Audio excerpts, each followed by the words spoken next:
5, the Zone Studios. I'm Jackson Williams. In the NFL, tight end Darren Waller is coming out of retirement and being traded from the New York Giants to the Miami Dolphins for a conditional 6th-round pick.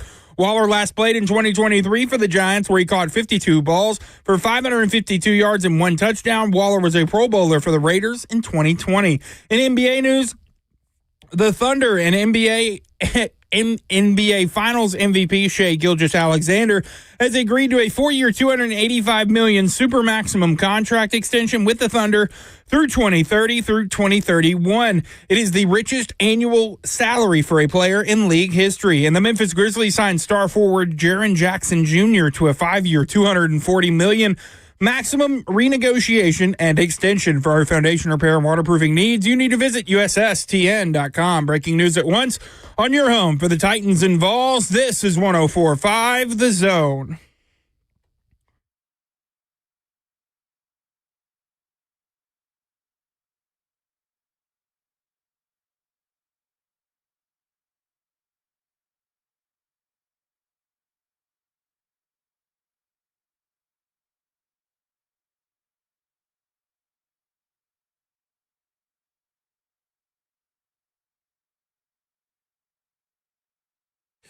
Cover 2 with Blaine Bishop and Zach Lyons here on 104.5 The Zone, powered by All Four Seasons Garage Doors. 615-737-1045 is the number. Hour 1 for Blaine, hour 5 for me. As I was on Ramon and Will this morning with Will Bowling filling in for Ramon. We had a lot to talk about at college football quarterbacks. We're going to bring some of that discussion over here. We're also going to talk about Cam Ward and Brian Callahan, maybe. What can and can't you win a Super Bowl with when it comes to quarterbacks and head coaches and such? We're going to talk a lot about that. I may have actually found, Blaine, for later in the show, a set of stats that may prove, at least in one team's instance, quarterback wins may actually be a stat for that particular team, but that's for later on in the show. But I want to start out with more anti-NBA/NHL conversations about this whole free agency that these guys, this whole offseason is just, it went from championships, finales, to drafts, now to free agency in a span of 2 to 3 weeks. That is an insane situation, and I kind of feel like maybe I'm just used to it in the NFL. So maybe the first question out of the gate is, which do you think should be first? Should it be the draft first and then free agency, or should it be free agency first, then the draft? Because I think the NFL has us all conditioned. Should be free agency, then the draft. But, I mean, I'm open to hearing if there's another side, and Jackson, feel free to get in too. But which one do you think is a better way to situate it? Should it be Go ahead, Jackson. Draft, then free agency, or free agency, then the draft? What do you think, Jackson? I don't think it matters, but I do think it needs to be spaced out more. What? It needs to be spaced. It needs to be. Gotcha. What about you? Well, that's all you got? Yeah. I think it needs to be spaced out more. I mean, the championship happened 2 weeks ago. That's pretty. And we're already at the draft. We're already at free agency. The NFL has these months of buildup and excitement that I think the right way to do it, the penultimate thing for the NFL is the draft. Right. The path to the draft, the combine, the free agency windows starting. So I think the NFL has it right there, but the NBA just needs to spread it out more than over a couple of weeks. You know, it's all of this news and then it's dead from like late July until October. Right. Unless you're like a real fanatic and you're into the summer league. But what about you? I mean, I've been to a couple of those summer leagues. Do you think it's just it doesn't matter? Like, I mean, it doesn't matter the order, but does matter the spacing. Well, for me, first of all, it starts with their calendar year. Mm-hmm. Their seasons are too long. So shorten the seasons, however you want to put it. Make sure you're not competing with the NFL. They're the head honchos. You have to bow down to the NFL is number one. And so how can we monopolize the open windows that are there and then mix it in with our calendar year of when we make it our calendar year. And then I would always do the draft first, even with the NFL. Okay. I like the draft first because then that gives you time. You filled your spots, and then you can then go sign your free agents and kind of really go on the attack. So I kind of like that, do the opposite of what the NFL does as far as that part of your calendar. Just it's a personal preference. I don't think any way is the right way or wrong way. I just kind of like to see the young guys get out there and get your guys, your young guys. And then you can fill your holes with your veteran guys. And you already got the veterans on your team that you're kind of, your nucleus of your team. So it's not like the veterans really want to, to do all the summer stuff and all the workouts anyway. You know what I'm saying? Yeah, right. To be honest, it kind of probably why I'm thinking like that. That's probably why. So, I mean, and I think the main issue with, you're talking about NBA, but it's also the NHL. Yeah. And you guys tell me, y'all cover them just as much as I do, and I'm just from afar, is I just think they don't do as good of a job as the NFL with fan engagement. For real. And to me, that's where they're really missing the boat in all of this. And so I just feel like they should do more on that end of it. I'm sure there's a whole bunch of tentacles to that. So that's kind of, if I thought about it just off the cuff, when you sent the text, that's the first things that I thought about. Not really digging into those and not saying if it's feasible or not, but I think that's kind of where it's at. And there's some deeper things that I think the NBA does that is a little different for me. I think they get a little too political and some other things that they need to taper down and kind of tell the players what needs to be done, where the NBA, the players kind of run their league, where the NFL, the owners and the NFL run the league. Yeah. So it's two different platforms. And I get why, because the NBA is about the players, because you can see them and everything else. So they have a lot of visibility. But, you got to have that to a certain extent where they're not dictating to you. You're kind of working as partners. Yeah. I like that part of it. I don't think they get that. I mean, it's kind of like LeBron James now signs for the opt-in for $52 million, but he's also trying to dictate to new ownership of the Lakers, hey, man, if y'all don't get this thing right, then I need to be going somewhere else, or y'all can give me a trade. Because that's a lot is up in the air around LeBron James. Right. See, so the whole thing, well, didn't you put him in this situation, LeBron? Yeah. That was right. See, because you're the one putting there. You asked for all these different pieces. Then you traded your boy Davis, and then you got So he has been dictating behind the scenes the whole time, and he tried to pitch that he's not doing that when we all know him and his agent have a lot of clout in this league in the NBA, and so. I just think they need to make sure that these players can't be kind of dictating, especially these superstar players. They can't be, just telling it, the league what to do. Right. Like, what? Whoa. Let's have a sit down. Let's let's have discussions. And we'll work with you, but you can't be telling us what to do. And I think it's also with the NFL is like everybody is a brand. Every team is a brand. Every owner is a brand. Every player is a brand. And it feels like with the NBA, it's just the players. I mean, Mark Cuban, but he was also on Shark Tank, right? Like, I mean, like, You know some of the owners, but you don't know all of them. Like in the NFL, I would say 50% of fans in the NFL could probably name every owner. I would say that maybe 10% of NBA fans could probably name every owner and ownership groups and all that. Jackson, what you got? He said he can name all the owners. I can't name every owner. I definitely I can't can even either. name every head coach in the NBA. I don't think I don't know who owns the Grizzlies. Yeah. I'm with you. You follow the Grizzlies. I don't even know who owns them. Any idea? Yeah. No. Go ahead. What you got though with LeBron? With LeBron, I think the Lakers are actually going to be the first team that when he leaves, they're not automatically just a lottery team. Think about how he left the Cavs. They were decimated when LeBron left. Both times. Miami hasn't really. Miami went back to the finals, but that took time, and they weren't very good after the big three left. I think the Lakers are probably in the best position for a post-LeBron era than any other team LeBron's played on. They're also preparing for it, too. I mean, ownership, John Grizzly owns the Grizzlies. I've heard, was the guy that just bought it, Rich Paul? Is that the guy? That's his agent. That's his agent. So Rich Paul was talking about how the Lakers are kind of preparing for life without Braun and all that kind of stuff, and trying to figure out where Braun fits in with the new Lakers because they are trying to build for the future. So I think you are right. I think they're I think everybody's aware, and maybe we all weren't aware just a couple weeks ago, but everybody's trying to figure out right now when is LeBron and the Lakers done? But see, that's what you guys are missing. It's not about if the Lakers, that's obvious that the Lakers are preparing for the future. It's about LeBron wants to win today. Right. So he's saying, what are y'all doing for me today? And he's dictating. They're set up. They got Luka in the future, and that's easy to see that part of it. They're way behind the Dallas Mavericks. They're way behind. You go look at their starting five. Oh, they ain't beating them. See, so to me, LeBron has put them in a whole bad situation, regardless if they were third in the West. You think they got smoked by the Minnesota Timberwolves? Yep. So they really wasn't third. They finished, number-wise, record-wise. So I think that's more the point is he wants to win now. Are y'all going to prepare a team to help me win today?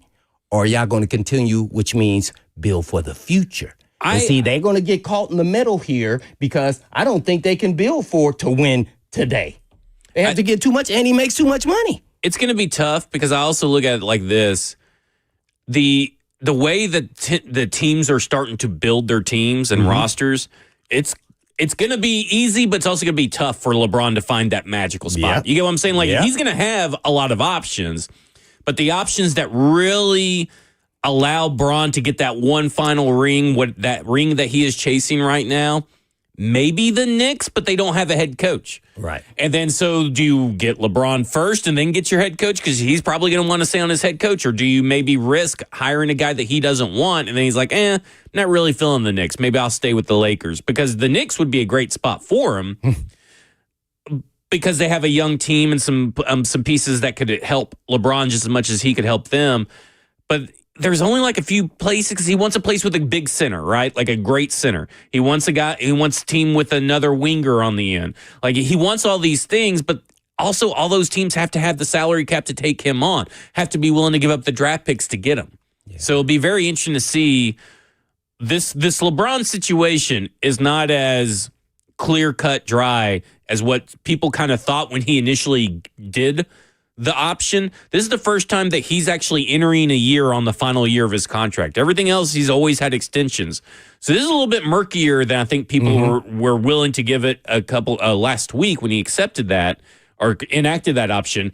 But if you listen to NBA over the last 24 hours, there's a lot of question marks surrounding LeBron even just being a Laker in 2025 and 2026. Yeah, I think he's trying to set the tone for the new ownership group.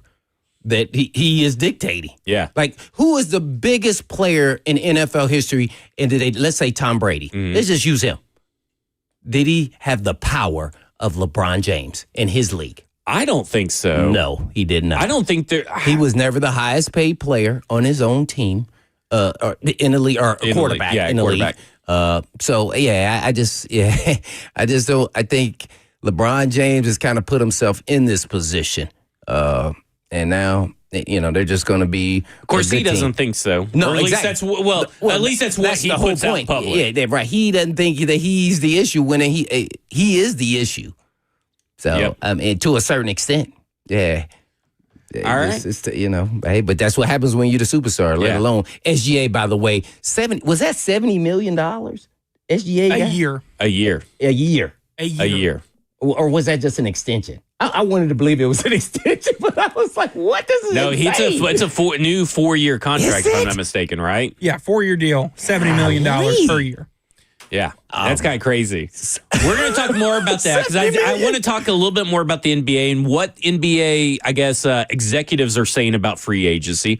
I also want to talk about the NHL because I watched the NHL draft, and it was a mess. This is Cover 2 with Blaine Bishop and Zach Lyons here on 104.5 The Zone. 3 days later.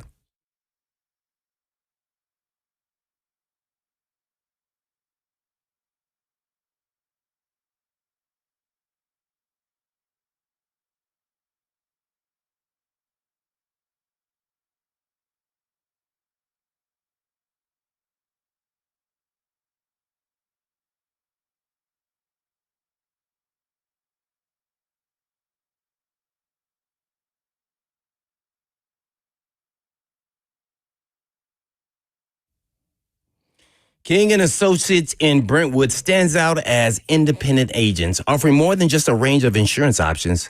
They handpick the best companies and build strong relationships with the industry leaders and create customized bundling plans. And life throws you curveballs, and they get it. My friend and coworker switched from another independent agent and got superior coverage from his home for his contents, his cars, and experienced clear communication and had truly a great experience and a great independent agent and got superior coverage. But then there's life that happens. A 16-year-old daughter had an accident, saving him thousands compared to his old, overpriced agent.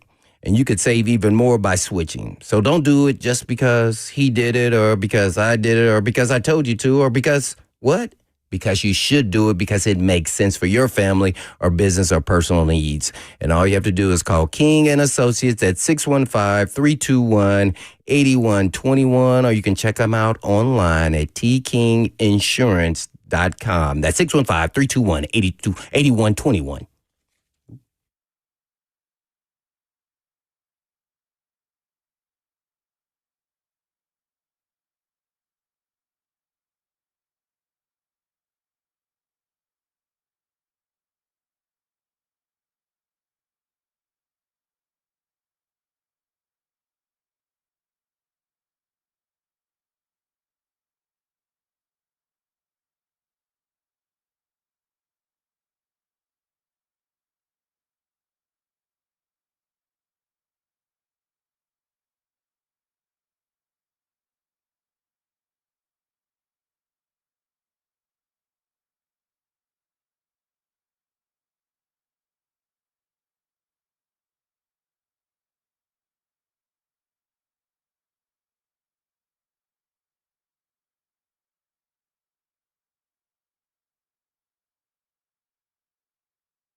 Cover 2 with Blaine Bishop and Zach Lyons here on 104.5 The Zone, powered by all Four Seasons Garage Doors. 615-737-1045 is the number. We're talking how the NBA, NHL kind of mishandled their calendar and everything. And free agency was yesterday, and we joked about it because we talked more, and really the sports world talked more about the Steelers NFL trade than anything that happened in the NBA free agency. And it went, and basically the inside the NBA folks talked about how it used to be at 6:01 we'd have all this news for NBA free agency because their free agency starts at 6 p.m., I think 5 p.m. Central Time, and they would have all this news, and now they don't have any news. Well, apparently NBA corporate executives are starting to take notice, and here's what Chris Haynes, NBA insider, had to say about what he's hearing about the viewpoints of NBA free agency.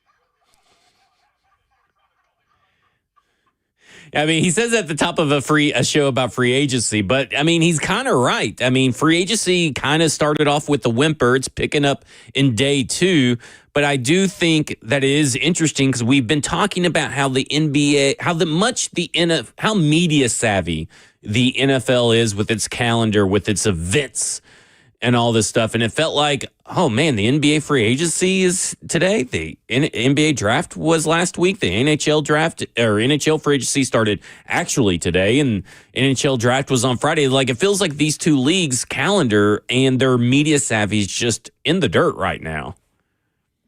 Yeah, I don't know. Yeah, I think everything's just crammed in there, and there's no build up to it. Yeah. But man, it's just, I don't know if we have all the answers, but it seems like they're still going by the platform in the 80s. And then they've gradually taken baby steps. You know, baseball actually did that, and then finally they kind of turned the corner, so as far as their marketing of their league, some of that has to do with the CBA and everything else. So I just think, they're going to have somebody innovative and creative to come in and really, change it all, at least disrupt it and see if something else works. Yeah. Because obviously this is not. So I'd be interested to see, if they try to change it up a little bit. They've tried some change-ups with the All-Star game and some different things, but to me, those things weren't, like, I didn't haggle really over that. It's more so for me the calendar. Yeah, and like you're adding, the play-in games and all this kind of stuff, and then you got that tournament at the beginning. The tournament at the beginning. Like, yeah, let's cut some of this out, and then you can add more, have a better calendar. Like, to me, it's just so weird. So I'm sitting there at a bar on Friday. So the Friday was the start of the NHL draft, and I'm refreshing my feed. Nowhere on this there's like, and I'm in Michigan, so I'm in Detroit Red Wings country. Mm-hmm. They're all watching baseball games of other teams because Detroit played earlier in the day. They're all watching Nobody's watching the NHL draft. No TV in that bar. And this is a sports bar, had the NHL draft on. And so then I'm refreshing using ESPN. And the draft has been on for 80 minutes. They're through 7 picks in the first round. That is insane. And then apparently they take the prospects over to a Zoom thing, a screen where they zoom in with their owners of their team or somebody. Like, it's a really weird situation. I'm thinking, who wants to sit here and watch the NHL draft where we don't know anything about these prospects because of how their calendar is set up? We don't know, and how available some of this film is on these prospects. We don't know anything about them, but they struggled to find these numbers for ratings and all this stuff. And it's because I just go back to the calendar. And you are right. The only way I feel like you can really do anything with either team is shorten the regular season. And maybe there's an avenue to maybe shorten the playoffs. I don't know, because some of every playoff series is 7 games in the NHL and all that kind of stuff. But at the end of the day, it's like, it's hard to get invested in some of these young players because, like we talked about, second-round picks in the NBA, how they may not even make a team. Well, heck, you may not see an NHL draft pick for a couple of years. Well, I think that's where they lose the interest. Yeah. And the reason why I harp on this is because I feel like there are avenues and answers for these leagues, and they should have people in the building that should be able to get this done. It's because I want more sports to be prevalent. I want more. I want the Nashville Predators to be more exciting and give us more to talk about. I want the Grizzlies and people to buy into the Grizzlies, and stuff like that. And some of that is going to have to be winning, right? Because when the Predators were winning, everybody wanted to talk about it. But, like, it's so hard for any kind of casual or average fan to buy into some of these leagues because of this off-season calendar that they have. Yeah. Well, that's where I'm big on fan engagement and getting the sport out there. You're talking about the NHL and the NBA. You look at their drafts, I mean, half the people, you don't even know who they are. Right. Half of the, especially in the NBA, you go like, man, most of these guys are playing overseas. So you say, is their game, the way they're, managing their players and growing their game better over there? So should we take some notes? Should we take some notes as far as NBA? NHL, those players, most of those first-round picks don't even play until 2 or 3 years later. I mean, hopefully this year it won't be that way, but for the Predators. And then you don't know them. So to me, it's really hard. So I guess it's always afterwards that they then market the players to a certain extent. So, I think it's it's an ongoing deal, but I'm sure they have issues. They've done a lot of different things over the years. I just think with social media and everything else, it should be easier for them to get out the information about players and their fan engagement and always trying to connect the community with their teams. I was a little disappointed. This may sound weird. Most people don't care. But like when I saw Kittles doing the Predators, I go, dang, that should be a Titan player. Yeah. That should be a Titan player. Like, or somebody here, look, I know he lives here. But you could have done Taylor One, who's known for chugging beer out of a catfish. Now, his schedule might have been messed up. I don't know. But that's exactly what I thought. Yeah. Well, why isn't Taylor Lewan doing that? Right. So what are your thoughts? I mean, and I don't mind it, but I thought, dang, the draft is a big deal. Right. This wasn't like some commercial hit. It was the draft. He introduced a play. I mean, man, I don't know. What did you think, Jackson, on that part? I didn't think much of it because I know Kittle is probably the more famous athlete at this point right now. Right. Because, I mean, Taylor doesn't play anymore. And, their schedules and different stuff like that, I didn't think much of it, to be honest. Uh-huh. Well, see, that lends me to that you're not connecting with your community. He lives here half the time. Your apathy proves the point. Games. Yeah. Exactly. Your apathy proves that point, I think. Yeah. Right. See? Right. I mean, so we're all in this together, but at the same time, I didn't mind it, but I was like, dang, that should be somebody locally. Yeah. Some form of fashion. It could have been a singer. It didn't matter. I just felt like it should be somebody local. I mean, like, heck, Vince Gill or someone like that. Right. I mean, there's a lot of people synonymous with the Predators besides the guy that plays out in California that just happens to have a ranch here and be friends with Philip Forsberg. Right. I was also out on the whole concept of this Zoom draft, like they're announcing the picks. I was so out on it. Yeah. I didn't care who was announcing the picks. It was like some big screen they all walked to see whoever announced the pick. It was terrible. It was the most poorly executed draft you talking I've about where ever they had seen. Shea Weber and Kittle on there? Yeah. You get them there in person. Oh. It's the draft. This is supposed to be a spectacle. Don't do it on a Zoom screen.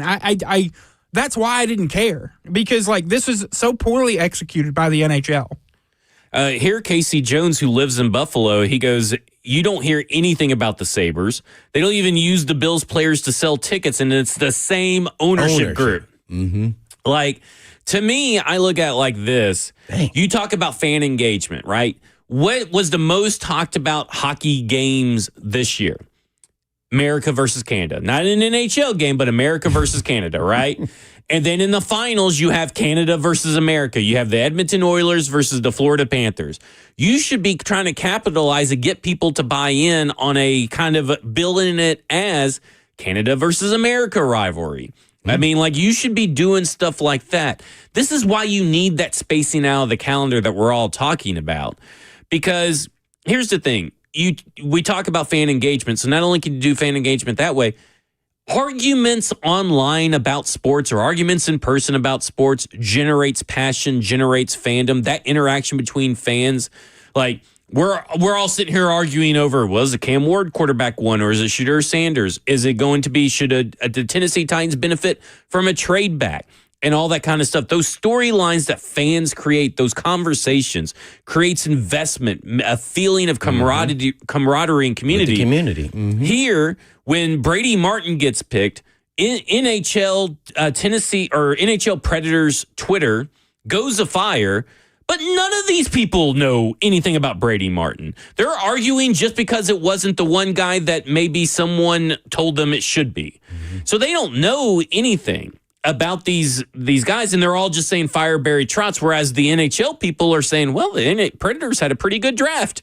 And here the Predators fans are like, no, fire Barry Trotz. And it's because there's no information. There's nobody in this market for them to lean heavily on for that information, because no one in this market has the time to cram in a bunch of scouting tape.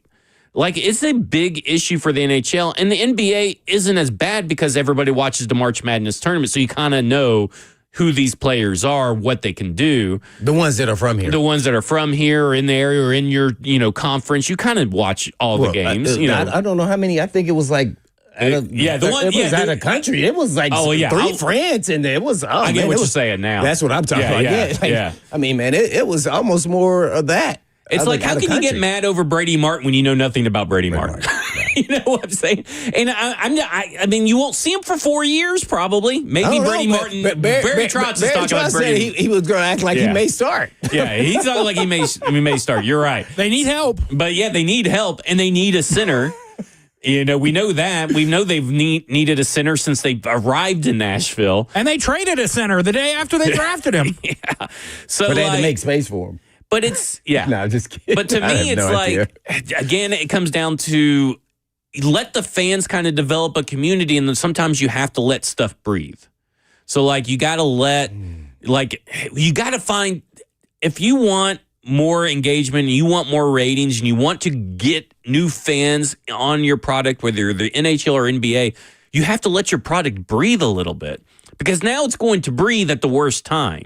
It's going to breathe, and the draft's over, free agency's over, and you still got 2 or 3 weeks left where you could really capitalize on the NFL being at training camp, before they're at training camp. You're going to go straight into summer leagues and development camps for NHL. Like the Predators rookies on Monday were already at development camp. They went straight from being drafted on Friday and Saturday straight into camp. Like, there's no room to breathe on this calendar. And I think that also probably creates a health issue, it feels like, but that's a whole nother matter. Let's get to the phones. Let's go to Jason, who wants to talk about the NBA. Jason, you're on with Blaine and Zach. Hey, guys. It's not just NBA, but the baseball as well. You've got to change it to like the NFL does. Make it more meaningful. Make the games more meaningful. Only have 16, 17 games. It's like the NFL, and then the games are mean more, and the people and the players are going to play harder for those games, and that's how you make your money. Just like the NFL is doing. You got to do the same thing with the other teams or the other sports. I agree, Jason. Definitely agree. I mean, the NFL's handing you the playbook. Their playbook is pretty public. But they can't go to 16 games. Yeah, right. But, you can modify it to fit yourself. Yeah. It shouldn't be that hard. What you got, Jackson? I believe that all of these major leagues should collude and make a year-round sports calendar where, it's all 3 to 4 months at a time. The NFL has its 3 or 4 months, and then the NBA takes over for 3 to 4 months, then the NHL for 3 to more months, and then the baseball gets the last 3 to 4 months, probably in the dead of summertime. You just get this fully well-rounded calendar where everything matters and there's minimal overlap. What would incentivize you if you're the NFL to help the other league? That's why it's not happening. Right. See, that's what I said. I'm saying it should Really, happen. the I'm not other saying three because should the collude NFL against the NFL. Right. Maybe the baseball doesn't have to. Do y'all think baseball has a real problem or anything? It just seems like baseball just kind of is just always there in The these World Series is fun every year. Yeah, I guess so. I don't watch it, but I'm just not a baseball guy though. But I think also the NBA better be real careful. I think because their game, when I keep talking about overseas, globally, the NBA, and this is why the NHL has issues, all the players aren't mostly from here. yeah. And it's starting to go that way the last 5 years in the NBA. And that's why it's rooted there out of the country. And I think that's why there's no connection. Like you're talking about, okay, the March Madness. Well, the guy who got the SEC and player of the tournament, he barely went first round. Right. And like you look back at like a Predators draft pick, I always think of is Seth Jones back in 2013.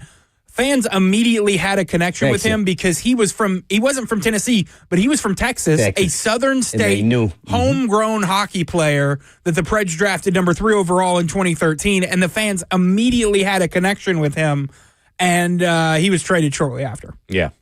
So that's part of the issue too. Right. They don't know the players. I know. It's tough. I mean, like it's tough to even know what, unless you're a diehard NBA fan, for a casual fan to buy into the NFL draft or to the NBA draft or the NHL draft, because you don't know what translates. You don't know when you'll see this player ever again.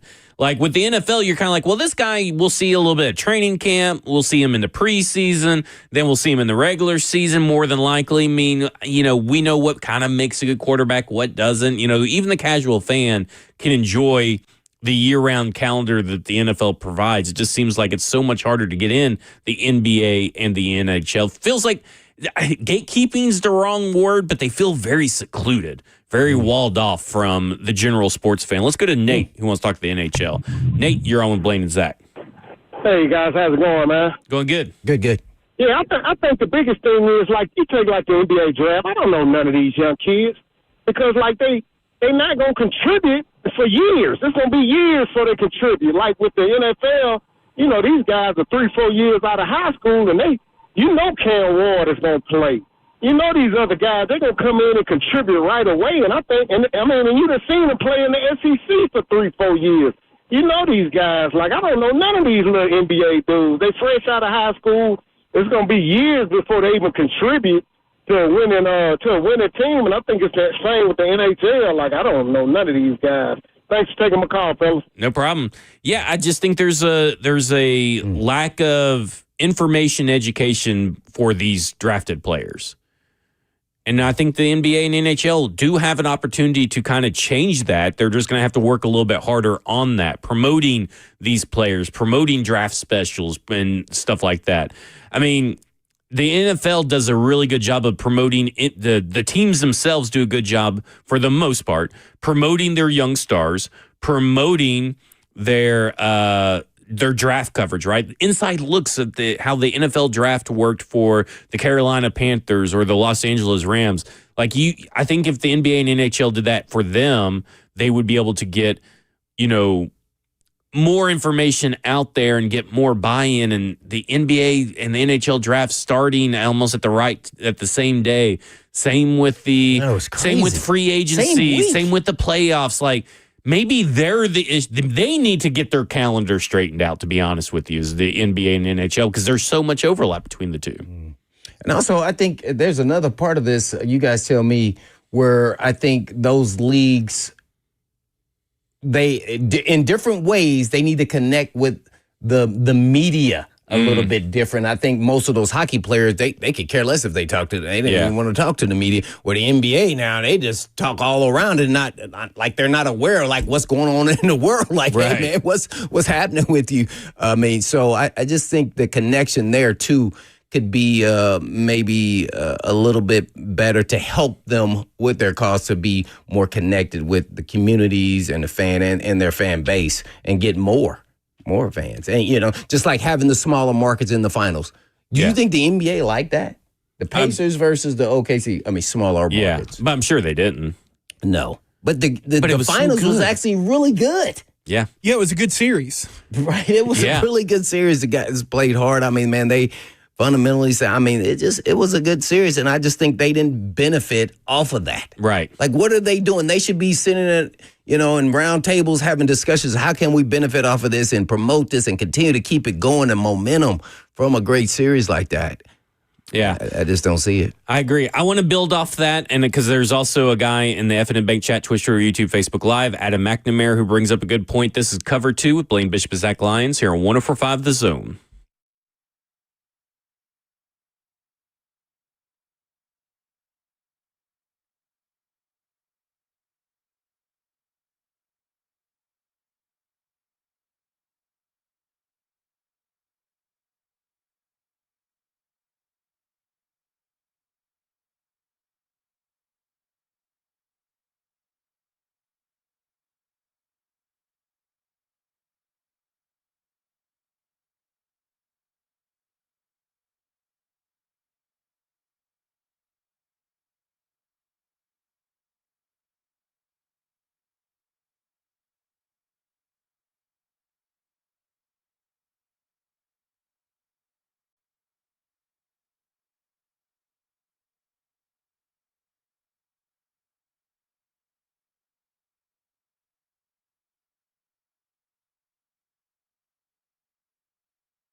Cover 2 with Blaine Bishop and Zach Lyons here on 104.5 The Zone, powered by All Four Seasons Garage Door. 615-737-1045 is the number, wrapping up our NBA NHL conversation. Taylor H in the F&M Bank channel, Twitter, YouTube, Facebook Live says, newsflash, American pro sports aren't worried about the sport. They're only worried about the money they can make. Yes, I agree. But, our idea would actually make them more money. More fans coming to your games, more fans buying your merch, more fans possibly buying your streaming services. The more fans you have, the more money you typically make.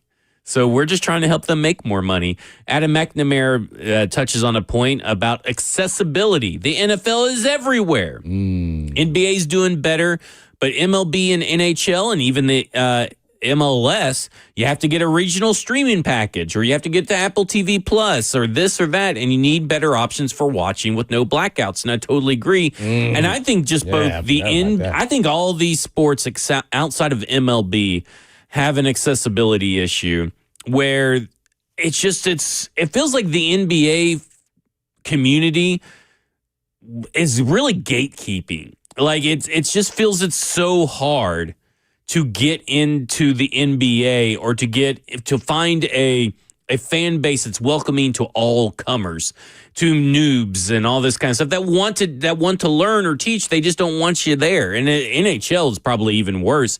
It feels like if you don't know anything about the NHL, you're going to be completely lost. And it feels like it's just such a burden sometimes to ask about the rules, and it's really difficult to, even when you're being told the rules, to really understand them, because the NHL is just kind of crazy in that whole. But they used to have situation and stuff. A lot of kids, especially when they first moved here, and it was all over the place. Yeah, kids used to be rollerblading and then turn it into ice skating. So man, yeah, you got to reboot and restart and always continue to stick with those things that, and naturally you got to win too and get the interest too. Yeah.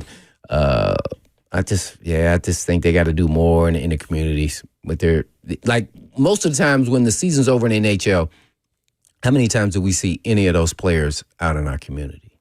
I'm not saying they do or don't, but I'm just saying I don't recall that very often at all. Do we? I had a sure pred they visit do, my school right? when I was in elementary. What'd you say? I had a Nashville pred visit my school when I was in elementary. Just one?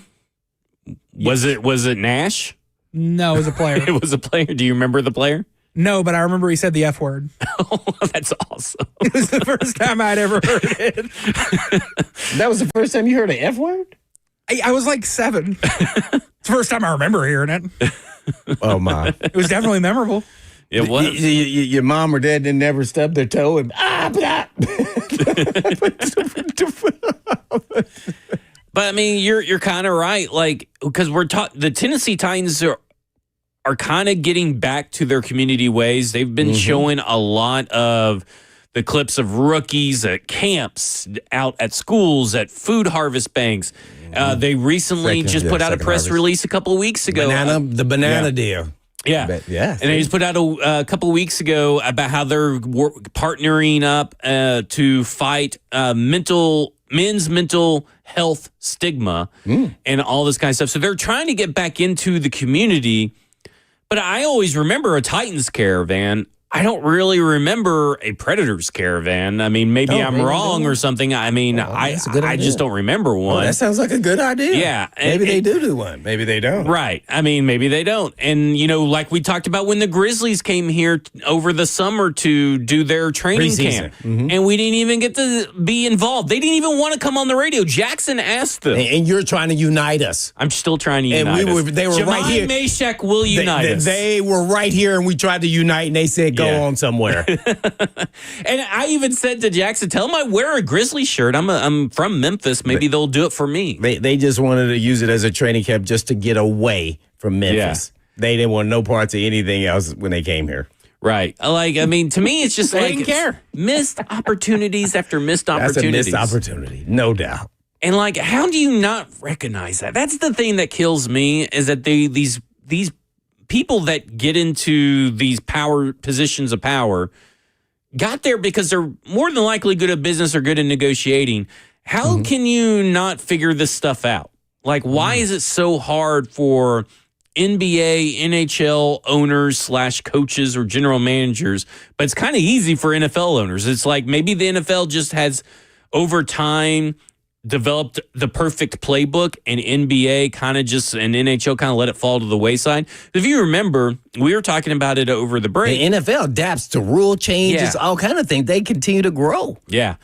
We were talking about the MLB, how the MLB at one time was bigger than the NFL. Uh-huh.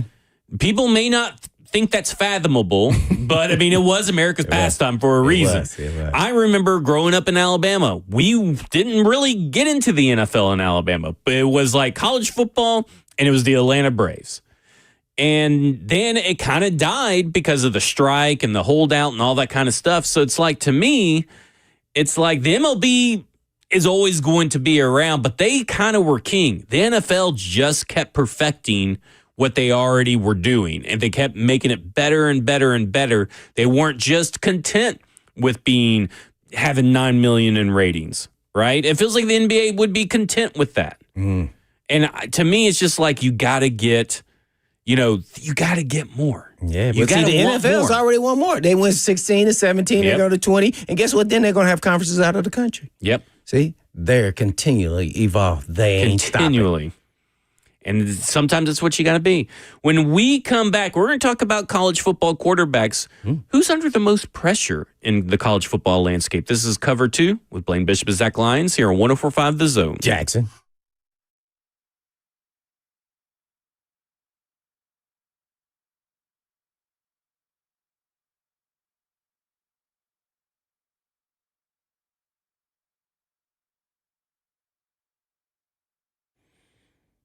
Have you noticed how unreliable things have become these days? Like when someone tells you it'll be ready at 4 p.m. and it's not.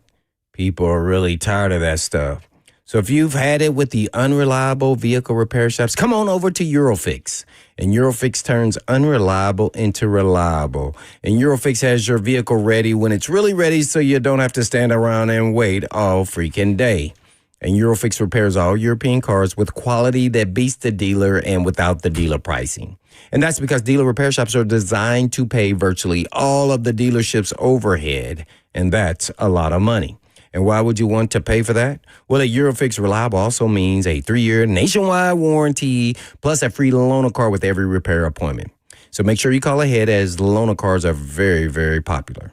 So if you are tired of the unreliable repair shops, come on over to Reliable, and that would be Eurofix, family owned for 26 years. And all you have to do is just give them a call at 844-EUROFIX. That's right, 844-EUROFIX, or you can visit them online at myEurofix.com. That's myEurofix.com. But always don't blame you.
1:58. Good afternoon from the 104.5 The Zone Studios. I'm Jackson Williams. In the NFL, tight end Darren Waller is coming out of retirement and being traded from the New York Giants to the Miami Dolphins for a conditional 6th-round draft pick. Waller last played in 2023 for the Giants, where he caught 52 receptions for 552 yards and a touchdown. Waller was a Pro Bowler for the Las Vegas Raiders back in 2020. In NBA news, the Thunder and NBA Finals MVP Shai Gilgeous-Alexander have agreed to a 4-year, $285 million Supermax contract extension through 2030 and 31 season. It is the richest annual salary for a player in league history. And the Grizzlies signed star forward Jaren Jackson Jr. to a 5-year, $240 million maximum renegotiation and extension. For our foundation repair and waterproofing needs, you need to visit USSTN.com. Breaking news at once on your home for the Titans and Vols. This is 104.5 The Zone.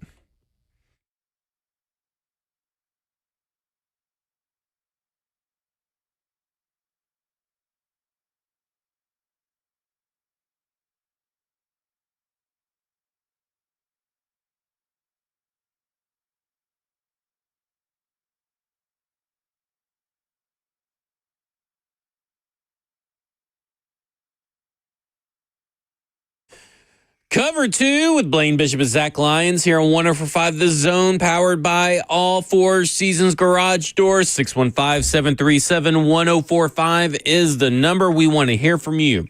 Who in the NCAA quarterback universe in 2025 has the most pressure? Oh. And I think it's a real interesting discussion. This stemmed from a discussion I was having with Will this morning. Because we were talking about all these draft prospects and everything.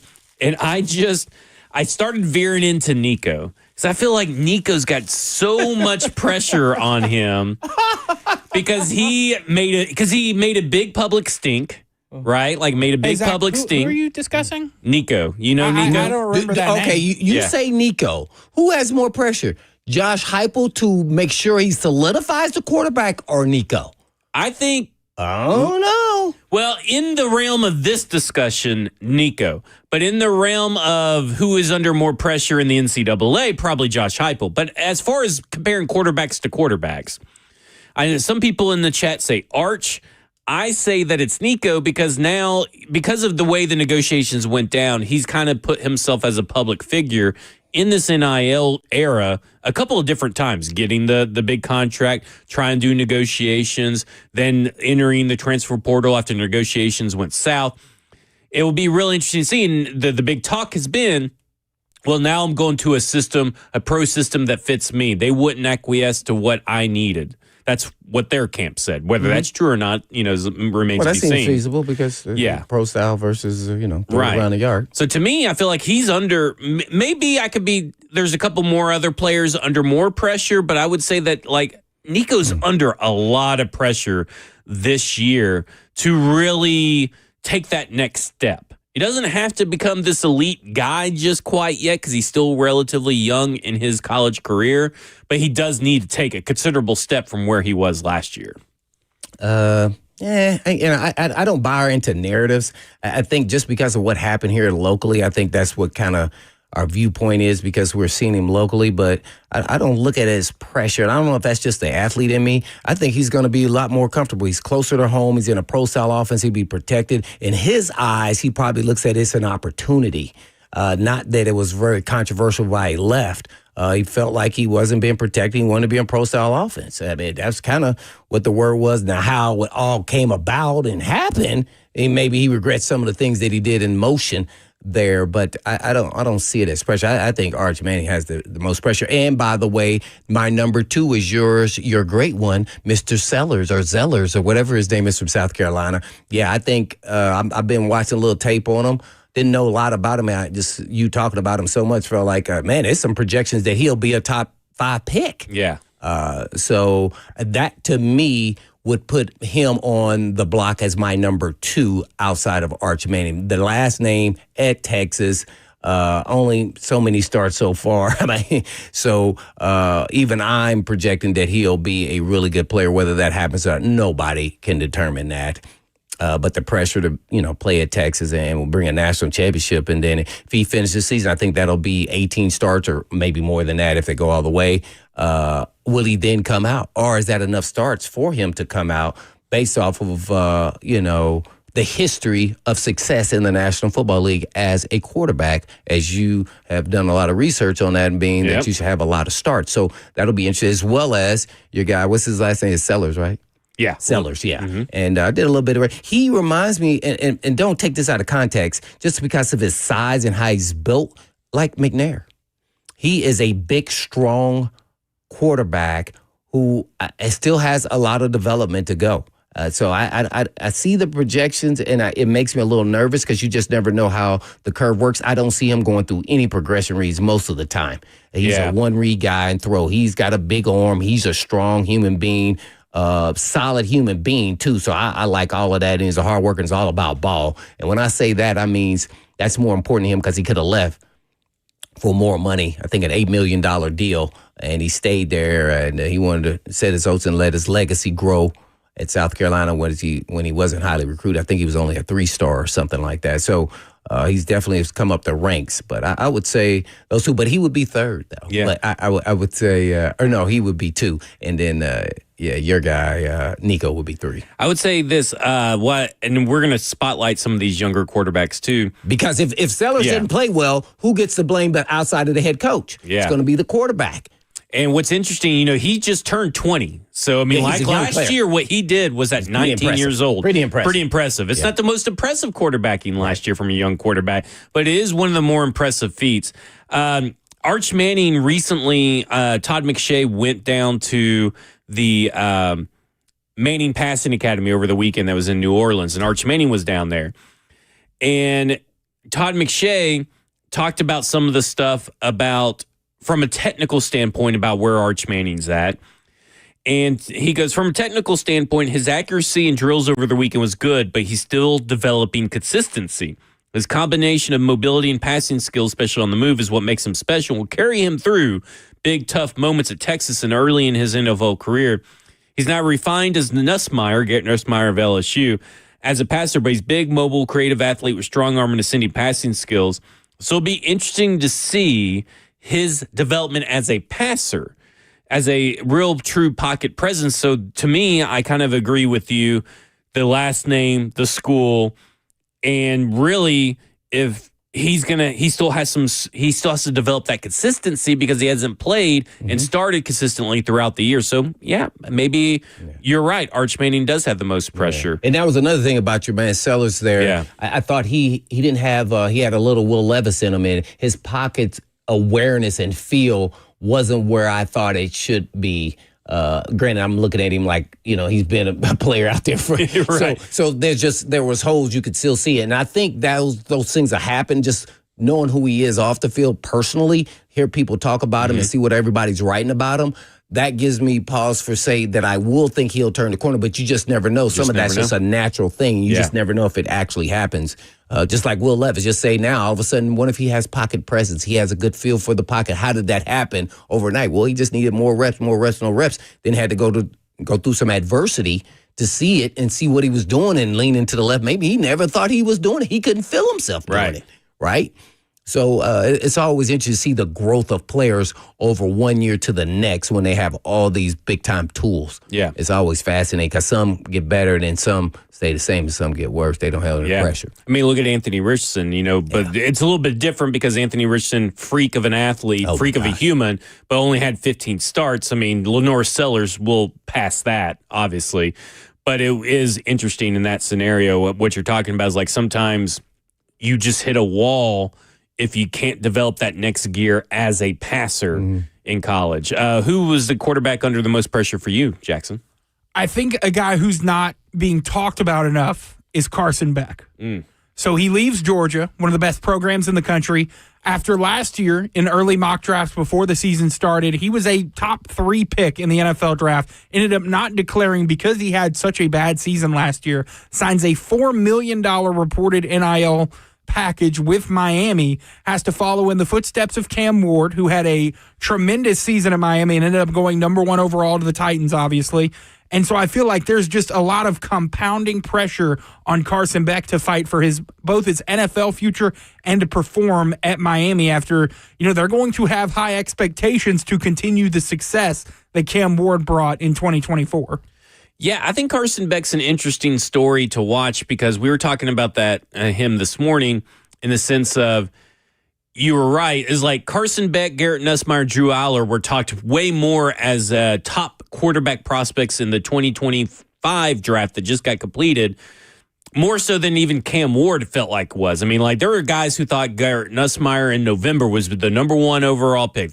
People thought Drew Aller should come out. It's been reported that the NFL's tried to get Drew Aller to come on out of the NFL draft, and instead he went back to school.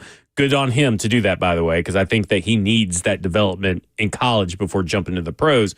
But Carson Beck is interesting because before the injury, he was in talks of being the best quarterback, and I don't necessarily believe it, but it's because it's so hard to figure out with these Georgia quarterbacks, how much is it is Georgia, how much of it is the quarterback, and so now he's going to be in a different system. Yes, against lesser competition, but if he's doing the same stuff he did at baseline as a baseline that he did at Georgia in Miami, that lets you know that what he does translates for other teams and other divisions and other conferences and stuff like that. So it is an interesting storyline to follow this college season. Do you think he would have come out if he hadn't got injured? I would have had to. I think so. Where do you think he would have gone? Oh, I don't know. I think he would have gone. Because he was having an up and down year, but was because Second or everybody third thought he was round? going to win the Heisman. Yeah. Second or third round? Second round, I think. A lot of his, there were uncharacteristic drop issues with the Georgia wide receiver group. Mm-hmm. That does not say much about Carson Beck, but it does say that, hey, last year was a little bit of a struggle and outside the norm because a couple of years earlier they had a Marcus Rosemy, Jack Saint, who didn't have a drop at all. And so it'll be interesting to see. That's why I think it's going to be interesting to see because they got some transfer guys in at Miami. They have a left tackle that could be a top 5 pick going into the NFL draft there in Miami as well. So it'll be interesting to see how he translates there. And we kind of figure out what's real with Carson Beck. Is it him? Is it Georgia?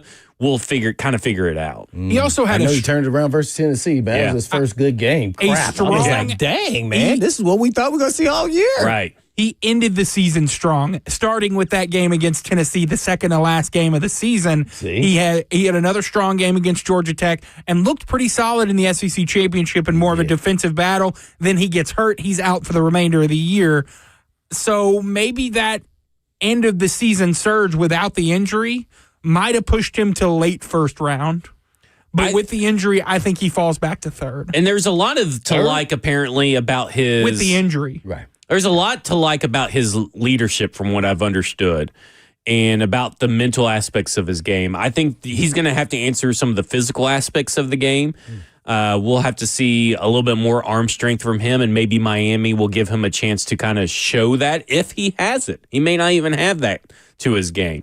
It'll be real interesting to see what Carson Beck in Miami looks like versus Georgia Carson Beck. And they throw it around the yard. If they run the same offense, so we'll get to really see, if he can protect the football and how accurate he is and, how he looks compared to Cam Ward. Right. And, just because he has a bigger arm doesn't mean he's a better player. Right. So that's always interesting, especially when you're talking about the quarterback. Yeah. It's always what's in between the ears, man. It'll be really interesting to see what Carson Beck is able to do in Miami. When we come back, we're going to talk a little bit more college football because I do want to talk about Lenore Sellers a little bit more. But I also want to talk about, to me, who could raise their stock the most this season. A guy that maybe we're not talking about that could become this year's Cam Ward or another quarterback that just comes out of nowhere every year. We'll talk about that. This is Cover 2 with Blaine Bishop and Zach Lyons here, 104.5 The Zone.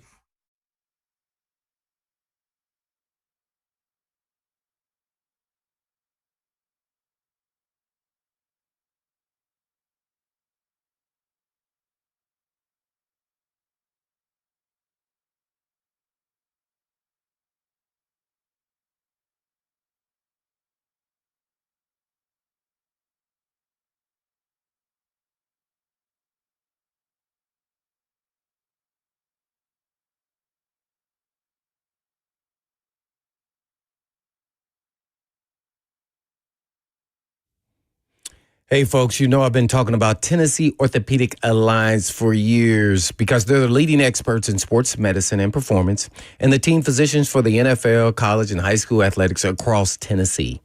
And TOA provides sports medicine coverage to more high school and college sports teams than any orthopedic group in the state of Tennessee.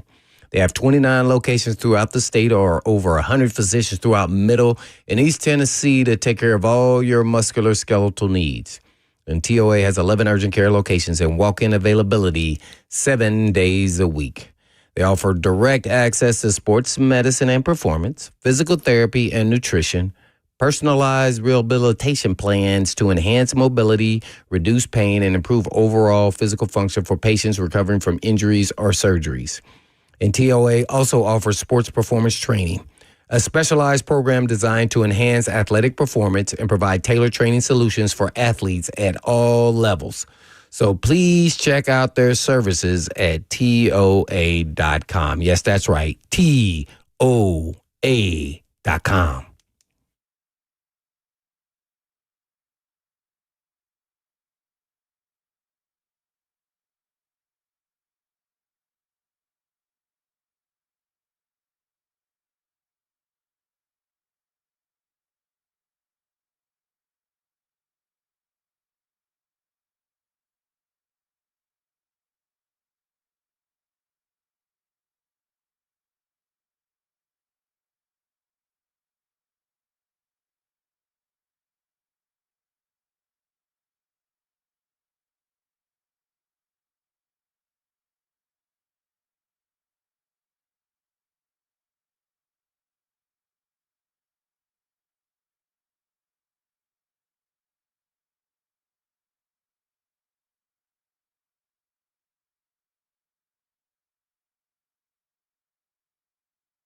Cover 2 with Blaine Bishop and Zach Lyons here on 104.5 The Zone, powered by All Four Seasons Garage Door. 615-737-1045 is the number. You can go to Twitter at Blaine and Zach and see our poll. Which of these 4 quarterbacks is under the most pressure? We have Nico, we have Carson Beck, we have Lenora Sellers, and we have Arch Manning. And that's what we're talking about. We're talking about the 2025 NCAA quarterback situation across the conferences. Let's go to Ricky, who wants to talk about Nico. Ricky, you're on with Blaine and Zach. Hey, thank y'all for taking my call. For Bishop, I've always been a big fan of his and his opinion. He brought up a fair point. Nico was going to go system. But as a system he's comfortable with, he's going to go back to his back door, his hometown, and for whatever it's close to. And he's more comfortable. My question is 2 parts for Mr. Bishop. Do you think he would is going to perform at a point that he was one from Tennessee, and will it hurt him in the draft to be able to adapt to different? That's the question. Gotcha. We kind of lost him. So I think I'm going to fill in. I know his. You know his questions? Okay, go ahead. So, Blaine, do you think Nico will perform at a $4 million level, what he reportedly wanted from Tennessee? And do you think his transfer will hurt him in the draft process? Well, but the easy question, the transfer, no, that's not going to hurt him in the process. People are transferring all over the place now. That's old school. That's the old mindset. Guys are leaving all the time. So I don't think that'll impact. Do you think it'll impact it that he transferred? I don't think the transfer itself will. Right, well, that's what he asked, right? He said learning a new system. But I don't think that also hurts him, but that only helps him. I think that helps him because he'll show adaptability. The spectacle can't help him, like the way it was the spectacle around college football. I don't know if that's really going to be a big deal in the NFL. I don't think. Okay, you're the GM. What was it an issue if you're the GM why you wouldn't draft him because of it? I would just talk to him about it. Right, but it would be the what first. would make you not draft him? It would depend on his answer to to the questions I asked him. Well, what would you ask him that you think would be something controversial? I mean, it would be all about the Tennessee situation and about what happened, and I would be curious to see his perspective of things. Okay, so if you left here and worked at another station at the last minute, do you think that's an issue with when you go to the other station? That's what I'm just asking. That's literally what happened.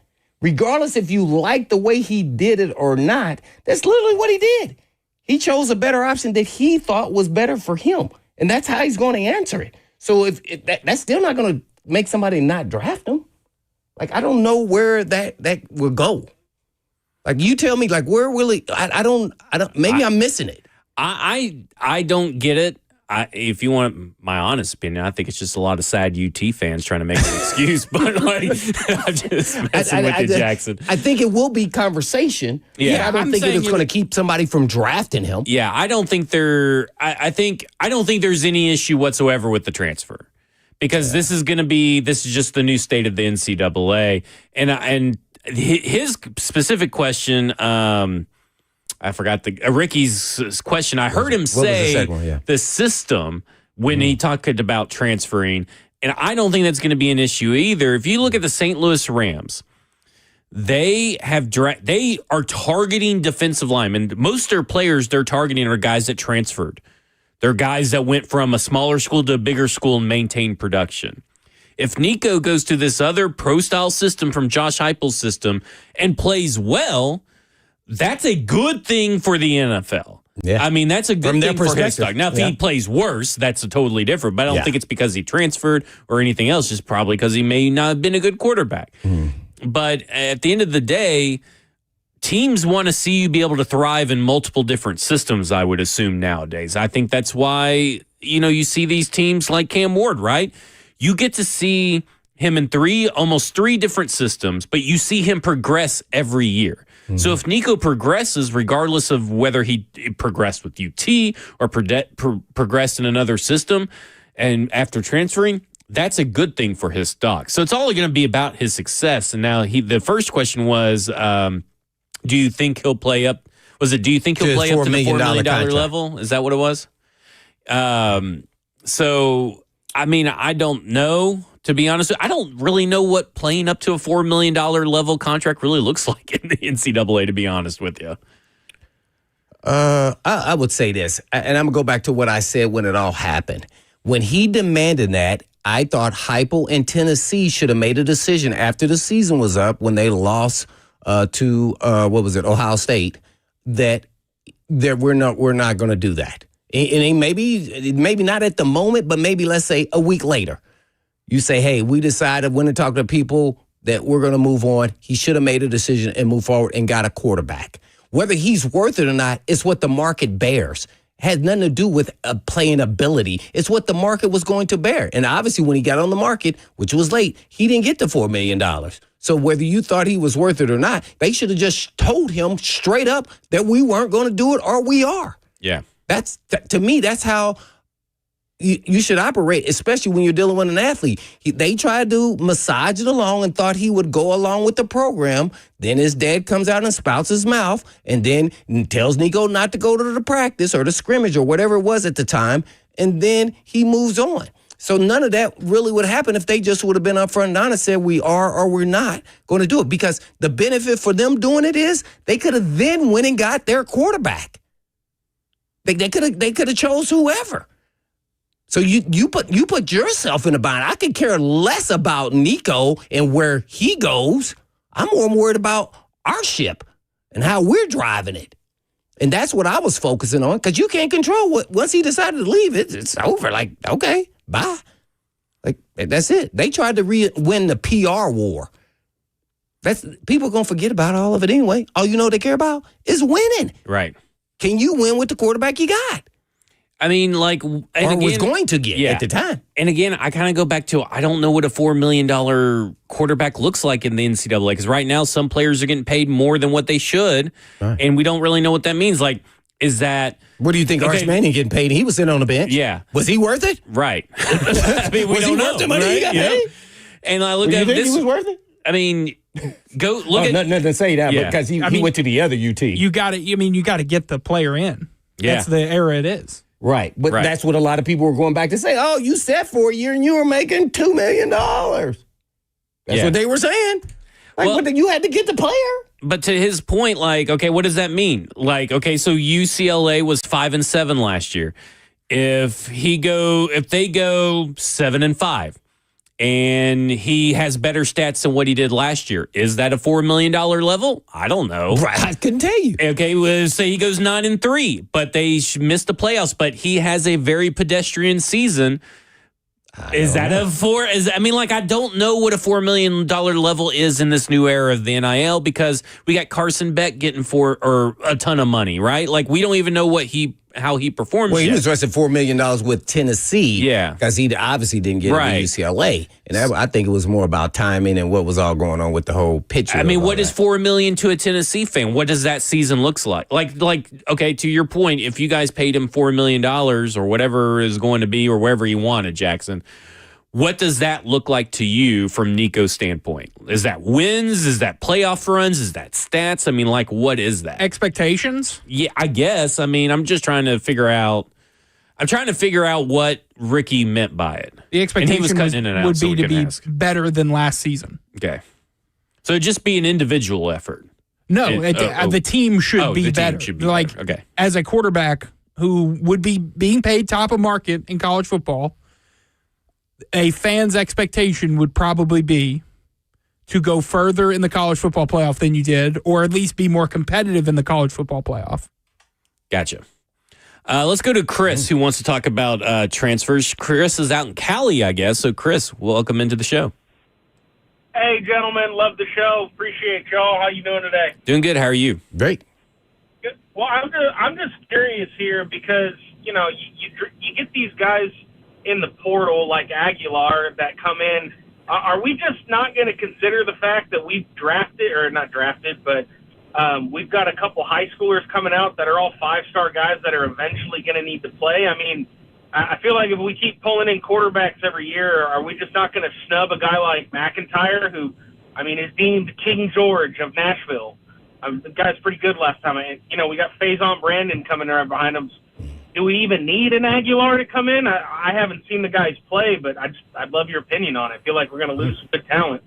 Thanks, Chris. I mean, I would assume Joey Aguilar's only here for 1 year, right? I mean, He's out of eligibility. yeah. So I see where he's going with this, and I don't necessarily disagree with it, but I don't think it's going to be that big of an issue. If Faison Brandon is ready to rock and roll next year, Faison Brandon's going to go. I think we've seen more than likely, I would assume, but maybe it is George McIntyre next year, then it's Faison Brandon next year. To me, it's like, I look at it this way.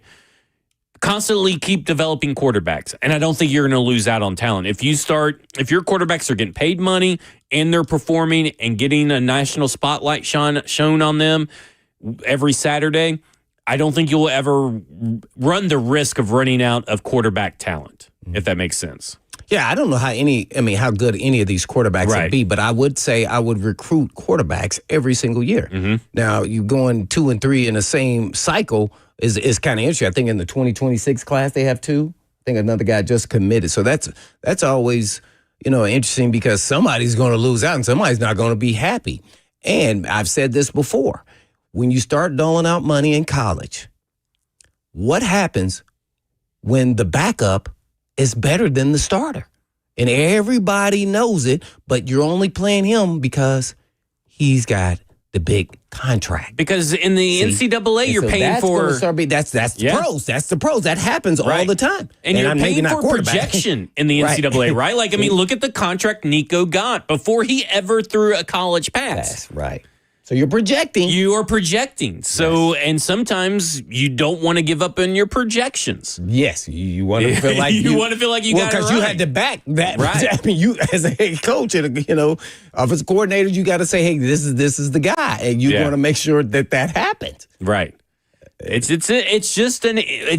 something because like I see in here because we've kind of asked what's a $4 million quarterback look like. Like Jalen H in the F&M Bank Chat, Twitter, YouTube, Facebook Live says a $4 million quarterback is a Heisman Trophy nominee or winner, a quarterback that's top 10 in the country in most stats and et cetera. And he wasn't that. No. If that's your definition, that's fine. But that's also eventually you're going to have to pay that for guys that you don't even know can pass the football. I mean, like.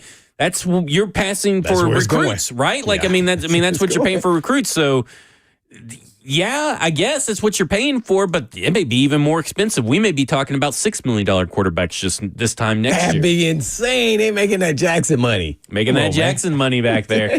Let's go to Coach T, who wants to talk about college football. Coach T, you're on Blaine and Zach. Man, what's up, fellas? What's going on? Blaine, I'm going to give you a high five. I think you made the point that no one's listening to you, and that is football has become the new basketball. Because we know that a while back, we were one and done out of high school basketball, right? They changed the rules. Then they said, you can't go to the league. You got to find somewhere to go. I don't give a doggone if you go to the G League, go to Europe, come back, then you can get drafted. Now, take from the great poet by the name of Deion Sanders, said, young man playing football, go to college to become rich. Go to the league to become famous. And that's what football is seeing. So it doesn't matter if you're seeing these kids that are coming out making $2, $3, $4, $5 million, because they're going to transfer. We all know that. I was reading an article the other day. A kid who transfers 3 to 5 times within a 4-year, 5-year period football player makes more money than the kid who stays at one particular school. So if that's the case, why don't the NCAA do like college basketball, change the rules so these kids can go ahead and turn pro early? I want to hear your opinion on that. Oh, I hadn't thought about that. Do you think that's a more difficult transition for football? Yeah, I do. Right? I mean, because your body's not fully developed and all that stuff, right? Yeah. That, to me, would be the concern. I think with changing the rule, I would say I wouldn't change that rule more so. Maybe if you can come out of, if you're a true sophomore and you started 2 years and you just kind of dominate, I think you should be able to come out whenever you really want to. Yeah. But I don't think you'll have a lot of success if you're coming out after freshman year. Your body just won't be conducive to having success or even staying healthy. But I do think they need to change the rules to help the coaches out. I think we were talking about this before on the window when they can transfer at different times. and how many times you can transfer within a year. Remember, we were talking about some players are transferring 3 times within a calendar football season. That's tough. Whether you were on the campus or not, you committed there, then you took the cash, then you went somewhere else. Right. Like, no, I don't want to go there. They got too many players or whatever it was, and then you end up going somewhere else. Eric Reed says Jeremiah Smith and Ryan Williams are probably the only 2 freshmen who would have been able to be drafted. I would sort of agree with that. Yeah, probably so. Before that, man, you'd have to go. I don't think there would ever be a quarterback that could come out. I'd be very surprised at a quarterback like that. I don't know, man. I don't know if I would draft a quarterback like that, right? You're telling me nobody would take a shot on Arch? Right, that's what I'm saying. I guess that's true. Arch could have went to the draft at 16, and somebody would have taken a flyer on him in the 5th or 6th. Maybe that's true. Yeah. Maybe that's true.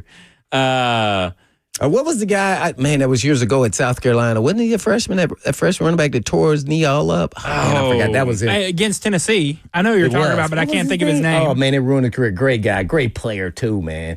I can't remember his name. James was his last name. What was his last name? James. Oh, I can't remember. Ooh, I cannot remember. But I thought, oh man, what he did freshman year, he was like, I think that guy, he ready to go pro. Man. Yeah, he was a man child. Tore that ACL. Well, he did more than that. He tore like all 3 of the ACL, MCL, PCL. Yeah. Oh, dang it. Yeah, because there's Lattimore James. Is that his name? Marcus Lattimore. Marcus Lattimore. Yeah, he screwed me up with the James. But Marcus Lattimore. Yeah, Marcus Lattimore. Marshawn Lattimore. Yeah. Marcus. Are you sure?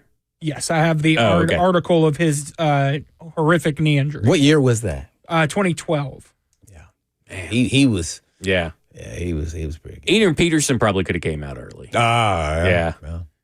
There's always going to be some man-childs around here. Right. I mean, there's one or few every few years of those kinds of man-childs and stuff. I like that. Wow. Yeah. That is crazy. That's crazy.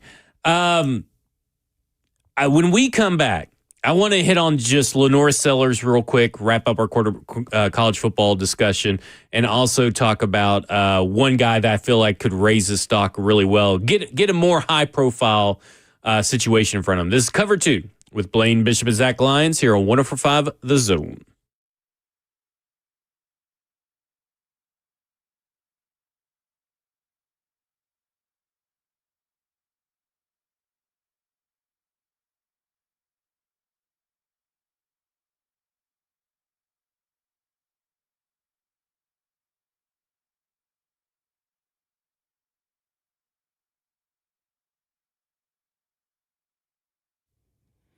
Hey guys, I know you've heard me talk about the revolutionary M-Sculpt Neotherapy over at Edge Peptide.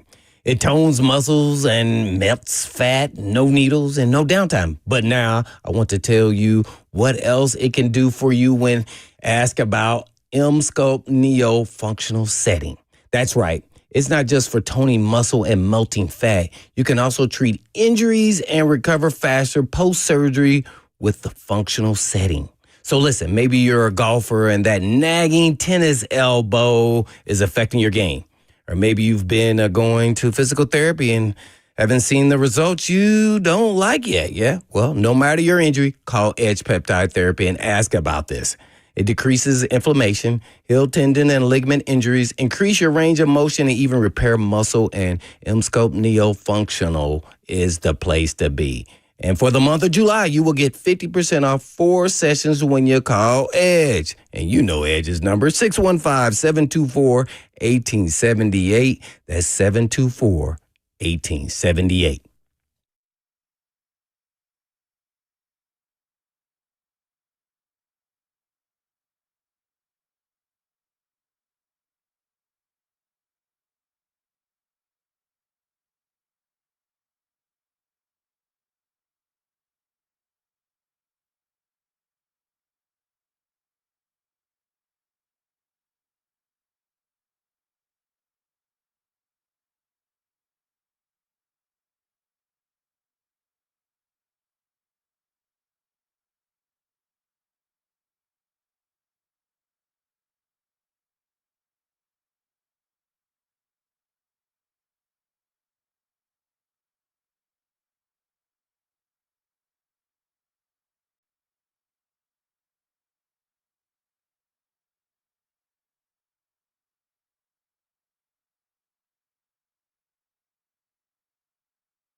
Cover 2 with Blaine Bishop and Zach Lyons here on 104.5 The Zone, powered by All Four Seasons Garage Door. 615-737-1045 is the number.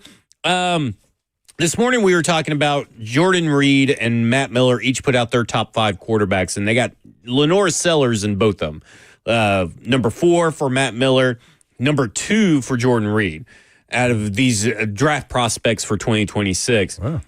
And for me, Lenore Sellers I'm really excited to watch him. And I know it makes Jackson roll his eyes when I talk about Lenore Sellers. So I'm not talking about the great Joey Aguilar or, Merklinger. Yeah, he did get offered $8 million and he stayed. I wonder who that was. I don't know. Maybe it was UT. No, because Nico was still there. We do not know that if you or not. I don't know what happened. Zach, that's literally impossible. We're saying we don't know when he got offered with Lenore Sellers. Do we know? He couldn't have transferred to UT because of the spring transfer rules. Oh, could he not? Yeah, because you can't transfer within conference in the spring window. Oh, that's right. So I guess you can't transfer in conference. Oh, you have to sit out a year. You have to sit out a year. Oh, I don't know what that $8 million can make you want to sit out for a year. You never know. But and listen, there's a lot of excitement, but I think he's one of the toughest guys to project. You were talking about it earlier when you watched the tape. He almost waits for players to get open before he throws the ball. And listen, this is kind of a college issue too. Yeah, it is. But you want to see him projecting that. To me, he needs to trust his eyes more. I feel like there's not a lot of those big-time NFL throws on tape, kind of like what you're talking about. Mm-hmm. I think he plays too carefully, and he has all these alien-like tools at his disposal. You talked about how big he is as Steve McNair. He can make all the throws. He doesn't feel like he is fearless enough. He has the highest total time to throw in the SEC, but also the nation, Blaine. Now, some of that is because of scrambles, but he has to scramble sometimes because he doesn't trust what he sees and is waiting for guys to get completely open. Right, that's what I saw in tape. Yeah. Right. So, to me, he's a very tough projection. As much as I am looking forward to seeing the leap that Lenore Sellers takes, I have a hard time putting him in my top 5 quarterbacks prospects. Because I don't know what he's going to be because we're having to project. And you got to watch his turnovers, too. I saw him throw a couple. I think he had like 7. Then I looked at the stats. He had 7 picks. Yeah. I think he had a couple fumbles as well. So ball security. But him throwing on time, it's just like he's not polished, but he was a young player. So you could see the upside. So will he start going through his progression reads? Will he not just, zoom down and look? But one thing you could tell, he had a big arm and he was a strong kid. Yeah. Like he would break tackle. He could run. His physical sack avoidance attributes. Yeah, he has some. Another one, when I start watching him, Lagway, too. Mm-hmm. I'm real interested to see how well he plays because I think they may have something. Yeah. I want to put a quarterback on everybody's radar. He's going to be 19 in September. What? He played a full season in the Big Ten at 18 years old as a starter, as a sophomore starter. But he didn't start his freshman year because he's obviously born in September, so he's a little bit younger than everybody else. I don't watch the Big Ten anymore. Aiden Childs of Michigan State. Oh, I have no idea. This dude, listen, that's why I'm trying to put him on your radar now because the guy that could raise their stock the most, I think he'll stay. But you turn on the tape because, like I said, he'll be 20 in September. I mean, and he's already had a full year against the Big Ten under his belt. He'll be a junior. He has a real chance to grow and maybe play himself into round 1 conversation. There's already a little bit of buzz around this guy, just a little bit. Mm-hmm. A lot of people aren't going to talk about him because they think he may go back because of NIL and everything and stay with Michigan State. But we talk about what we see Lenore Sellers need to improve on is that kind of like trusting that your guys are going to get to the spot throwing. Yeah. He already does that. To me, he plays with that kind of anticipation, spot throwing, that great timing, beautiful deep ball, can layer in throws. What's his measurables? He does, I'll pull him up in here in just a second, but he does have because I had it up earlier, a little Will Levis to him in the sense of he's got 11 interceptions and 6 fumbles last year. I mean, he's a young player, though. He's a very young player. And he is, he's 6'3", 217. So he's got some pretty good size. And when you go watch it, where I feel that he differs with Will Levis in that regard is his feel in the pocket. Will Levis has never had good feel in the pocket, even at Kentucky.